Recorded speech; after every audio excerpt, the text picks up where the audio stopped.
Hey guys, it's Chris here. I'm going to be watching this quick little video. The Today Show from Yellow Brick Road YouTube channel. Rate cut to lift house prices. And let's get into it. Just magically appeared over here without anyone knowing. The magic of television. We're a professional outfit here at the Today Show. Thanks, Jane. Well, the cash rate is at its lowest point in 2 years this morning, with the Reserve Bank moving to deliver relief for millions. But what does this mean for homeowners, businesses and the broader community? As Jane comes in from the side now. Come on, Jane. Here we go. Made my way over. Mark Burris is in the house for us from Yellow Brick Road Home Loans, and Rory Lynch, a homeowner in Brisbane. Mark, to you first up. What did you make of it yesterday? Should they have gone a bit harder, a bit longer? I'm happy for the 25 base point reduction, but I would like to see a little bit more in the rhetoric. So instead of sort of putting us in this position, well, on one hand, I might have to put rates up, and we did consider an interest rate increase, and on the other hand, we might have to put rates down. Stop that rhetoric. Tell us that we are now going to get more rate reductions. Put a bit of confidence back into the economy. But we have record bank. Yeah, this guy. Obviously makes a good amount of money from mortgages, so he would love to see mortgages continue to, people to get bigger and bigger mortgages. So if rate cuts mean, people can borrow more and more. But yeah, we don't need more confidence. We need some sort of more confidence, but also at the same time, fuck man, the housing prices are already insane. If we have more confidence in the market, that's going to boost prices even more, because people are more confident that they're going to be stable income and whatever. I think the housing market just needs to chill out for a minute. But rate cuts, they're good for homeowners. They're, in the short term, they're good for, people trying to get in.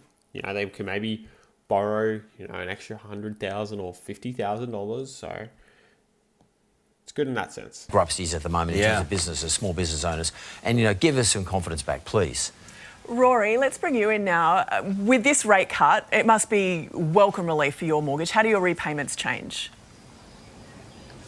Assuming that my lenderloans.com.au passes on the full cut, I think it'll drop by about $47 to $48. So $47 to $48, is it a massive amount? No, but it's something. It's good.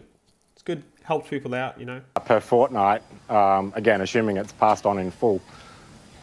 Okay. Look, I know that you're going to get a better rate with Mark, so you stay on the line after all of this. Look, Mark, it's so interesting that you raised that, because it feels to me like there's different speeds in the economy and different people are feeling different things, small businesses for sure.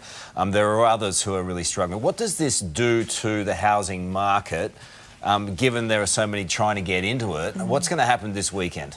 Well, that's one of the really interesting things, Carl. So in the February rate reduction that we had on the 18th of February this year, we saw house prices increase. Then they sort of flattened out a little bit when the Reserve Bank governor started giving us the rhetoric. No more rate reductions. I probably went a bit too far, so we'll just have to wait to see how the year pans out. Houses started to level out again. But just remember this, for every 50 basis point rate reductions that we get across the board, lenders will lend you 5% more. Borrowers, they take that 5% more and they just spend it at the auction. They don't put it in their pocket. They go, oh, we've got 5% more to spend. So if I could lend you $1 million last week, I can now lend you $1,050,000. Good maths. That $1,050,000, you go straight. Correct. I already practiced that one. So for that $1,050,000, I put it in the auction. You don't say, oh, I'm still only going to spend $1 million. I'm going to spend $1,050,000 because every other single. Yeah, so what does that mean? House prices are going to go up 50%? Oh, 50%, fuck. That would be scary. Another 5% this year on top of, just the natural increase in prices over the year. So we're looking at another 7% growth, maybe 8, 9. How long can this go for? Who bloody knows? But honestly, at the end of the day, what I'm doing is I'm going to try and get in as soon as I can. Buy, obviously, reasonable. Buy something I can afford that, the mortgage and the repayments aren't going to push me financially to breaking point. But, I don't know. Over the next 10 years, is there going to be a correction? Potentially. However, government policy definitely doesn't seem like it's going to change. Or it's not going to let, the market go down. And especially with all these people coming in and the supply, it just can't keep up. There's already shortfalls. The projected amount that we were going to build is not enough. and then we're already shortfalling of that projected amount. So I don't know. I don't know how it's going to all work out, but that's my plan. Just get in and buy now, and hopefully it all works out and I don't go bankrupt.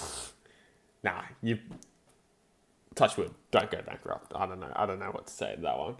Comment down below what if you're not in the market, are you planning on buying? If you're one of the lucky buggers that bought, ages ago because you're a bit older, flex down below that you're doing well and you're happy. And yeah, subscribe if you haven't subscribed yet. But let's keep going.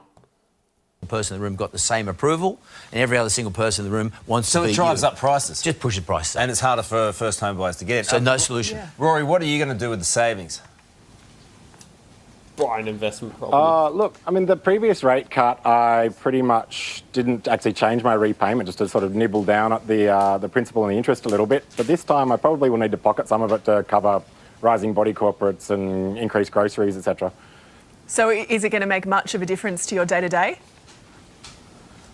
Look, it doesn't sound significant, but I mean, I'm a single dad with paying a mortgage and run a pretty tight budget. So $47, $48 is getting close to 20% of our fortnightly food budget for myself and my 5-year-old son. So it's not huge, but it's not insignificant either. Yeah, there was a time when that wasn't considered a lot, but these days it's considered a hell of a lot, right? What's your advice to folks out there? Well, someone like Rory, g'day Rory, how you going, mate? Someone like Rory, don't relax. Good, Mark, thank you. Don't sit back and think, oh, I'm sweet and that I don't need to pay my mortgage down with the extra money I got. And if all of a sudden I've got a rate reduction and maybe there's signals that there might be more rate reductions in the marketplace this year, that doesn't mean if you've been working up until the 18th of February at an extra job, or if you've been doing a few extra hours to get a bit of overtime or whatever you might have been doing to make more money, don't stop doing that. Continue to make extra money if you can and pay that extra money off your mortgage. Don't relax. Yeah, definitely. Like, you look at the 30-year mortgage and you pay double what you pay. That's the biggest scam. So if you buy an $800,000 house, you're paying $1.6 million. That's the biggest fucking scam I've ever heard, right? So that's definitely a tip I'm going to be, taking into heart, when I get my house, when and if.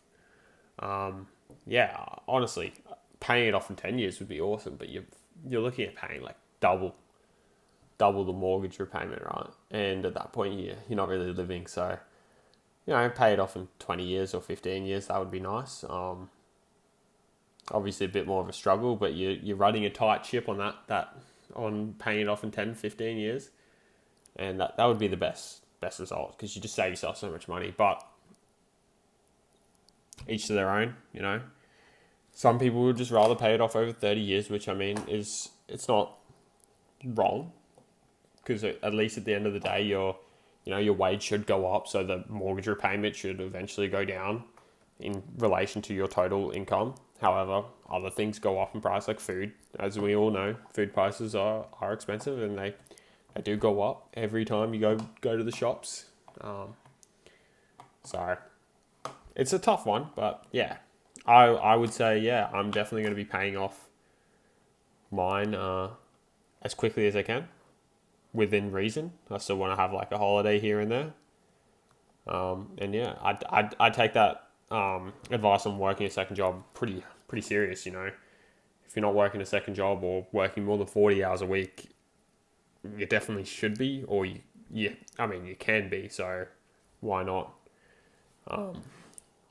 But yeah, Because she said last night in the press conference, anything could happen from here. We've got tariffs, we've got the government's back in, we've got more spending, we've got a budget coming out next week. The budget next week could be really scary.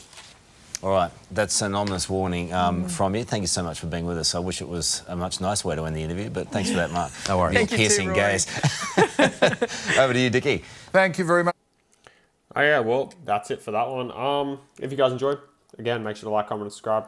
At the end of the day, yeah, it's just, fucking, the government's not going to change what they're doing. Got to work hard. Got to save your money. If you want to buy a house, buy a house. If you want to leave the country, leave the country. Like, yeah, if you don't like putting $800,000 to $1 million into a house, then yeah, this is not the country for you anymore, sadly. Which is pretty crap that we're, alienating a lot of our you know, people that have lived here for their whole life and they can't afford a house. But as is life, I guess. As is life. Anyway, if you guys enjoyed, again, make sure to subscribe. Catch you later.